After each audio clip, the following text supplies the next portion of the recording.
Number one is the successive approximation converter.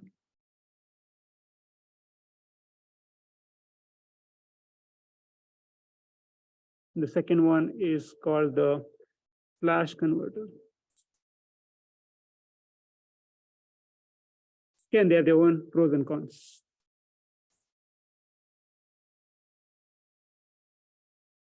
So successive approximation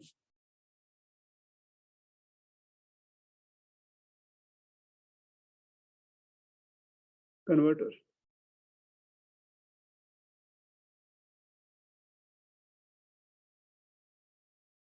Okay, so I'm going to draw a block diagram for the successive approximation converter and then show you how it works.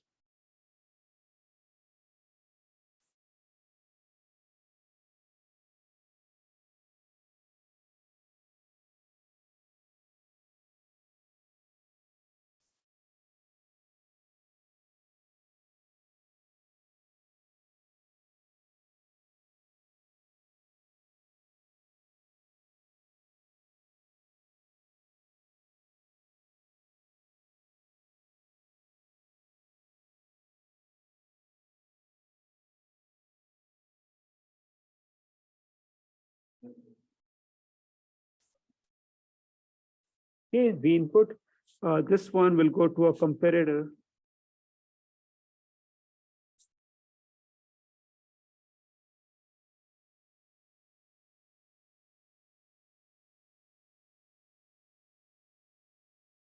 Okay, this one, so let me just go down, goes to a successive approximation converter.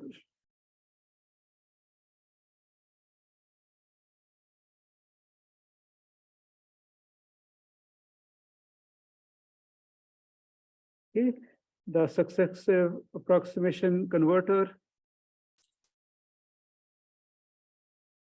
sends something, which we'll talk about in a bit, to what is known as a D to A converter. Yeah, D to A converter is the reverse of a to D converter. It converts digital signals to analog signals. And this thing is fed back to the comparators.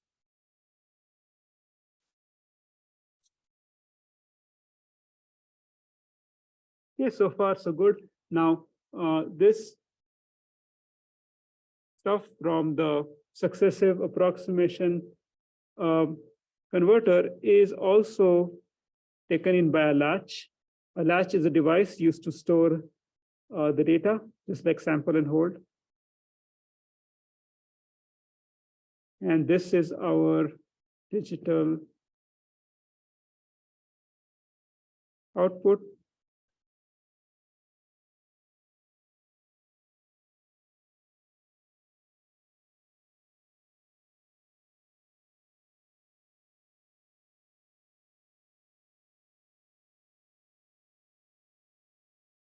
Okay, so the input is here. Output is here. So here you can think of this as some voltage. And what you have over here is ones and zeros.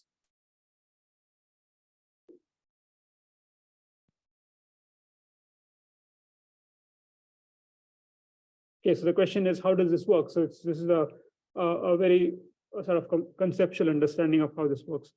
So we know sample and hold. It basically, the job of a sample and hold is to hold the value, because these values are, they are just transient values. The comparator has to compare the values from the sample and hold with the D to A converter. So remember that the input to the D to A converter let's put it here. So input here is digital. So anything here is digital. This is going to be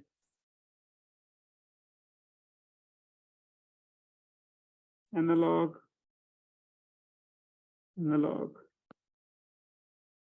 analog, and this is clearly analog.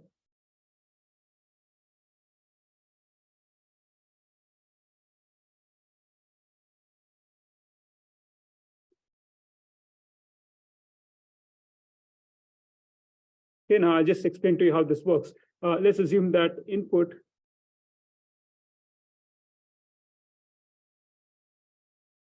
V in is 6 volts.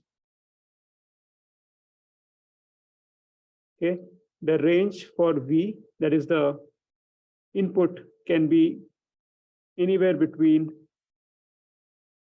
0 and 16.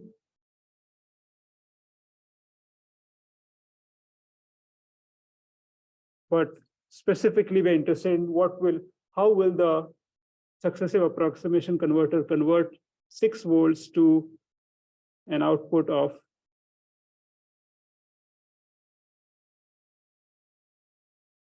so the equivalent for 6 is let's see 0 1 1 or 1 1 0 2 plus 4, yeah.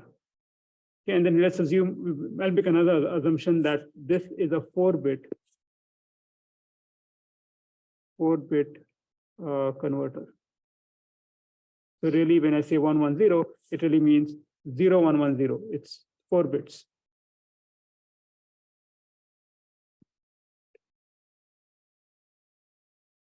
So my goal is to explain how this happens. How is the 6 volts converted to 0110 by the successive approximation converter? There's a role to play by the comparator, and there's a role to play by the D to A converter. So these 3 pieces are going to be used in order to figure out how 6 volts becomes 0110. So here's how it works.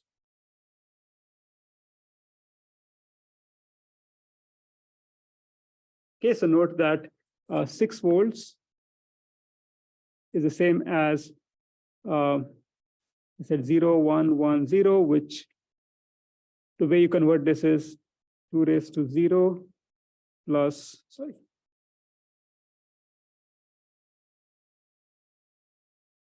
0 times 2 raised to 0, 1 times 2 raised to 1 plus 1 times 2 raised to 2 plus 0 times 2 raised to 3. This is the 0th decimal. This is the 0th place, first, second, third. That appears here 0, 1, 2, and 3. These bits appear here 0, 1, 1, 0. And when you expand this out, you'll get 0 plus 4 plus 2 plus 0, which is 6. That checks out, right? Anyway, so this is how the conversion is done. This is like standard binary, decimal to binary conversion. Okay, so now let's see how this works.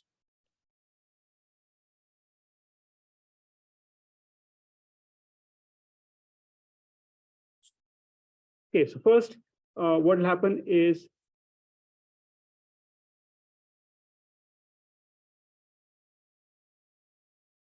P in is 6 volts. Remember, that's constant. And what I'm going to reason here can be applied to other voltages too. So 6 volts comes in. 6 volts comes in. Ignore the sample and hold. The role of sample and hold is to just store the 6 volts. So there's 6 volts here. Okay. And now there is a comparator which has to compare this 6 volts with something from the D to A converter in order to convert that to an analog signal. So what happens here is, first thing is the 6 volts is compared against the comparator compares 6 volts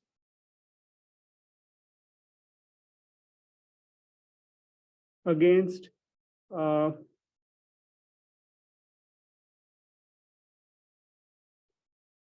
2 raised to 1 times 16. So how did I get this? This is the Remember that the input voltage is 0 to 16 volts, and that's like something that you need to know. Like you obviously know that your sensor which you're interfacing is 0 to 5 volts, right? You don't, you know that you don't, you cannot operate this without knowing that. So when you see a pin, a port, it will say this goes from 0 to 12 or 0 to 5. This 2 raised to 1 comes from here. It always starts looking at the first. So you'll see that it starts looking from here to there. So it looks at this number first. Okay, so this is how you can figure out what is the most significant bit. I'll just do it one more step and then it will become obvious. So 6 volt against 16 divided by 2 is 8. So we know that 6 volts is less than 8 volts. Okay, so then what it does is the output is 0. Why is the output 0 actually? My bad here. This analog is it's analog in the sense that it is going to be either high or low, right?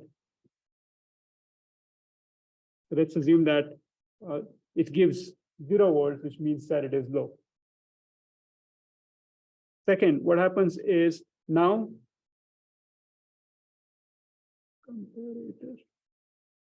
compares 6 volt against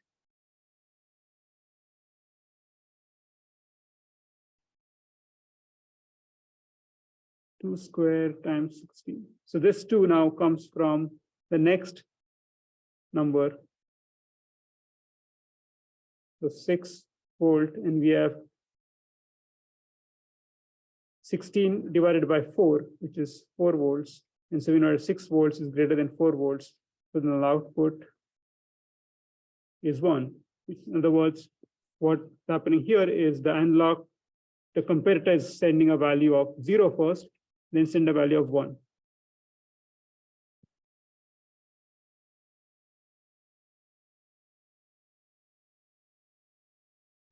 Okay, now number 3. Again, the comparator compares 6 volts against 2 raised to 3 times 16.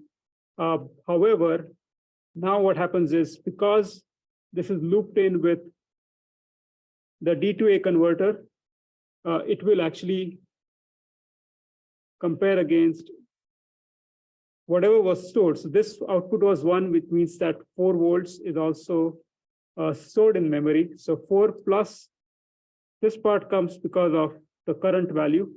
The current bit is here. But then the second piece comes because of whatever was stored. That's 4 comes from this.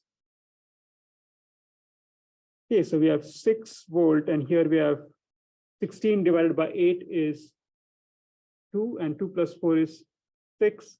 So this is equal, and so output is equal to 1. And then finally, the fourth step is compare 6 volt against what we have saved already. We have 6 volts. This whole conversion is 6 volts. So 6 volts against 6 plus 1 divided by 2 raised to 4 times 16. So you can see the pattern. Here it was 2 cube. Now it is 2 raised to 4 equals 6. So 6 volt against 6 plus 1 is 7. So 6 volt is less than 7. The output is 0. So putting it all together, the combined output is going to be from 1, 2, 3, 4. We have digital output equals 0, 1, 1, 0. So which is which? This is from step 1. This is from step 4. Okay, so this is the comparator at work.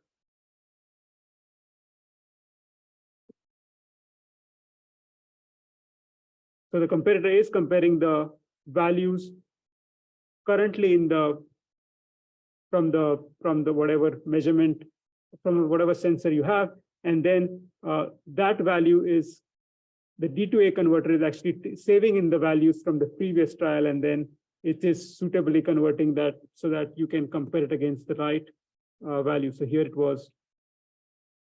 The best example is here. This is what the D2A does. Again, we'll talk about D2A converter in a bit. And this keeps going on till you get your digital output, which is in this case 0110. Okay, so this is a very high level understanding. It's not very detailed, and I don't want it to be detailed because it's not. It's just you need to understand how it works for future use, or if you want to make a choice about using this. Now, what you saw here was it's actually going through 4 cycles. First cycle, it identified the 0, then it identified the 1, then the 1, and then 0. So it took 4 cycles to understand or interpret the 4 digits. In fact, for n bits, it will take a time of n times t, where t is the clock. So this is like a flip-flop. It's basically doing this in a sort of a timing diagram. Every time you need to first read the first bit, second bit, third bit, fourth bit. And clearly the issue with this is that this is going to take, for 4 bits, it took 4 time steps. For 12 bits, it's going to take 12 time steps. In 16 bits, 16 time steps. And that's not a very efficient way of converting analog signals to digital signals. So it takes, so this is time consuming. Okay, which is the disadvantage of this converter. However, the advantage, so this is a disadvantage. However, the advantage is that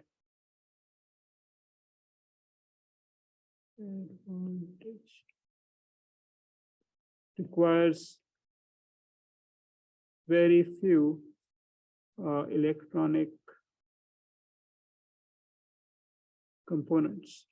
Okay, why I'm saying very few, because the next converter I'll show you, flash converter, actually requires many more electronic elements, but then it does the conversion much faster.